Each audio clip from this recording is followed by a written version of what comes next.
You are listening to the Your Empty Nest Coach podcast with Coach Christine, episode number 56. Why Resolutions Don't Work. I work with mothers of high school students and beyond who are in the trenches with sad and possibly overwhelming thoughts about what their life will look like when their baby heads to college and begins to leave the nest. My client's big question is, what will I do with my time? Is this you? I've been there and I get it. Empowering you to write the next jaw-dropping, amazing chapter in your life is my passion. I am energized by leading you in the process of exploration and am thrilled when you unlock the power that lies within you. This podcast is my gift to you. Happy 2020, my empty nest friend. Wow, and just like that, winter break is over. I hope you managed to find moments over the holidays where you were able to be fully present, appreciating the now. That being said, wherever your thought deliveries just took you, come back to me. Listen to my voice. Are you with me? Take a moment to pay attention to all of your senses. Take a deep breath in and a slow breath out.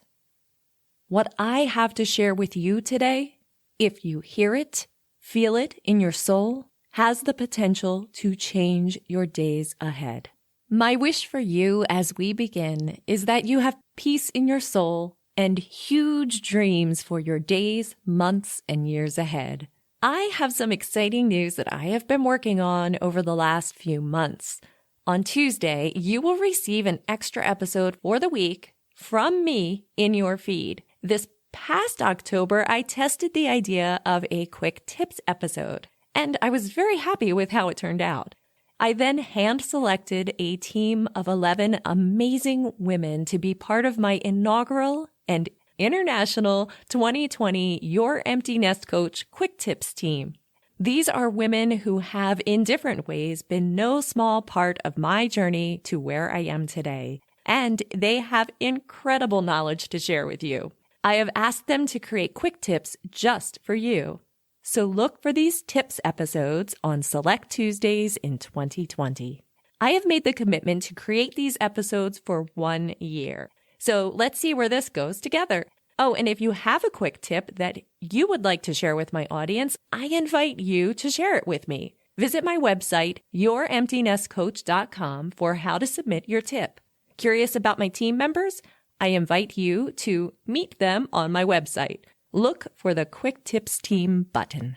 While I'm talking about new things, I will also share that I have decided to keep my Friday weekly episodes to solo episodes. I found that when I add a guest into the mix, it is near impossible for me to keep the episode short. They are interesting for sure, but my editing resources are limited. So in 2020, Fridays will be me, Coach Christine, and the episodes will be my focused, lesson-based style and usually well under 20 minutes. Now, this doesn't mean I won't have any guests, but they will be, like my first year, not the norm. You'll find them labeled as bonus episodes and they will not be found in your feed on a Friday. I hope that helps for your listening planning. Thanks. Thank you. It's time to thank our sponsor. This episode is sponsored by my community, the Green Popsicle Sticks. Ready to find the GPS of your life? Then sign up for my Thursday Thoughts About email, where you will gain immediate access to the GPS Life Principles document and will receive a link to join our community. And it's all free. See the link in this episode's show notes or head to my website, youremptynestcoach.com, and click the Thursday Thoughts About button to get started. See you there. Now for my lovely topic. I know you love the title, don't you? Why resolutions don't work. While today we have in mind New Year's resolutions, this of course applies to any resolution or new goal that you have set for yourself any time of the year. Did you make a New Year's resolution? Did you make one? Did you make 3? Is your resolution the same resolution that you made last year or the year before? Or is it a brand new one? I would like your current thought deliveries to focus on my next question.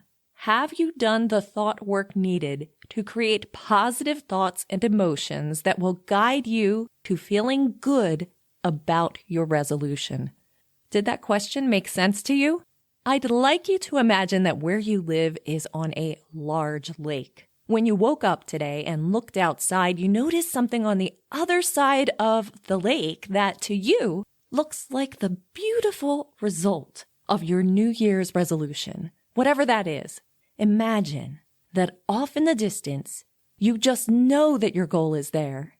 It is difficult to see because of the size of the lake. It's huge, but you are positive that you are there and that you has reached your New Year's resolution.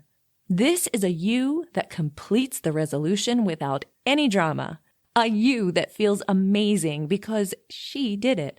Even though you can't see the details, you have no doubt the resolute you is there, and with that, you make a quick decision to travel across the lake to reach that version of you. You commit to it. You tell others, your friends, your family, and you decide to go there. So you search out for ways to reach that version of you. You ask your friends and family to cheer you on and to help you stay motivated. The moment you put your eyes on a rowboat, you jump in and start rowing. You are good for a while. The rowing, the sound of the water as the oars enter and exit the water, and the excitement of being out on the water energizes you. You are enjoying yourself. Your wonderful friends cheer you on. You row. You see the future you. You row. Friends cheer. You row. Wait, stop. Are your feet a bit damp? You look down to see some water in the rowboat. You don't remember seeing that there when you jumped in, but tell yourself it was a puddle in the back of the boat that you couldn't see that has worked its way to your feet. You keep paddling. You keep rowing. Over time, you begin to feel the effects of the rowing on your arms, causing you to row slower. As you finish a slow row circle, you look down to see that, for sure, the water is higher than it was before. And now, you know this is serious. You have a leak in the boat. You look to where you started. Your friends and family are, yes, still watching you, and they give you a big cheer as they see your face. While you are closer to where you began than where you started, you can't go back. You made a big deal about reaching the other side, didn't you? You stop rowing. Cup your hands and start using them to move water from inside the boat to outside the boat. It works at first.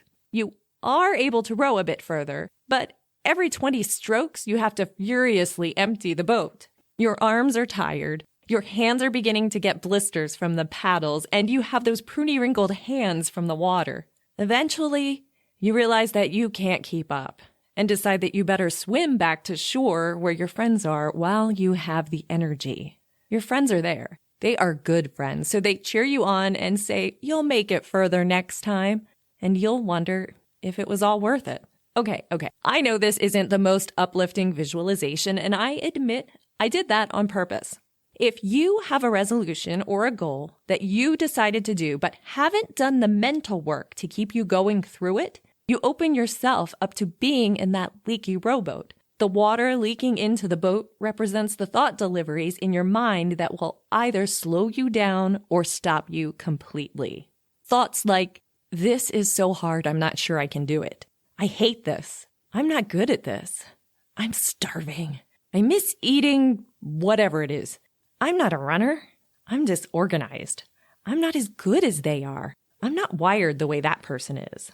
These thoughts are water in your rowboat as you work on your New Year's resolution. Actually, as you work on anything, they serve no purpose. So why are you opening the door to let them in? Don't let them control you. Take control of your deliveries. Instead, what I'd like you to do is before you start your resolution, to take inventory of what thought deliveries you have around that resolution, around that goal. Take the time to notice the deliveries, clear them out, and adjust them to allow them to create a positive energy in your life. It is the difference between you jumping into the leaky boat and taking the time to inspect the boat ahead of time. Sure, finding a leak in the boat and fixing it will slow you down to start, for sure.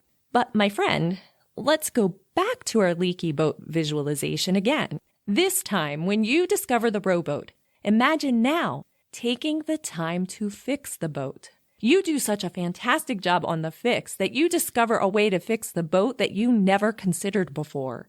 You also had the patience and courage to attempt adding a sail to the boat before launch. That slowing down is giving the boat the time and attention it needs to get you to your destination. Now when you get in the boat, not only is there no water in the boat, but that sail you added catches the perfect breeze, which expedites your trip. Guess where you end up? At the other side of the lake, becoming the resolute you, the one that has reached her New Year's goal. And it feels amazing. Plus, you have a boat now that gets you to where you need to go in all areas of life. Oh, it springs leaks here and there. It definitely needs routine maintenance, but it gets stronger between each maintenance session and lasts longer, which allows you to reach destinations you never thought were possible. If this opened your eyes a bit and you are ready to fix your leaky rowboat, start by taking a piece of paper, writing your resolution at the top, and giving yourself the time to discover what thought deliveries you have about it. Write them down. Do you have a page full of water in the boat? If so, I encourage you to take time to do repairs. It takes work and time, but it makes a huge difference. You are worth this work. If your thoughts aren't in line with the action you are taking, it is only a matter of time before your thoughts win. Why let them boss you around? Be the amazing boss of your thoughts. Ooh, I just created another podcast topic right there. Whether this is your first time listening or not, thanks for being here. I do reference my use of thought deliveries in this episode. For more on that, head back to episode 3 for that concept. I also invite you to take my full program, The Empty Nest: First Steps Towards Success, for even more ways on how to make your thoughts work for you, whether it is specific to the empty nest or you are working on that New Year's resolution. The questions I have for you in this episode are, number 1, are you working on a resolution that you started for the new year? And number 2, what are you most looking forward to in 2020? I invite you to fly on over to our Facebook group to share your answers to these questions with our amazing flock. Our name is Green Popsicle Sticks. Want to know why? Listen to episode number 17. Or head to my website, youremptynestcoach.com/community for links to join our flock. We look forward to seeing you there. Thanks. Thank you. A huge shout out to my GPS execs, the executive producers of my podcast. Visit my website or see my show notes for a link to learn how you may become a GPS exec, where you will gain bonus access to me and more. As always, I provide content to make you think, my empty nest friend. My hope is that I am able to provide you with thoughts that positively impact your life. You'll find the show notes for this and every episode on my website.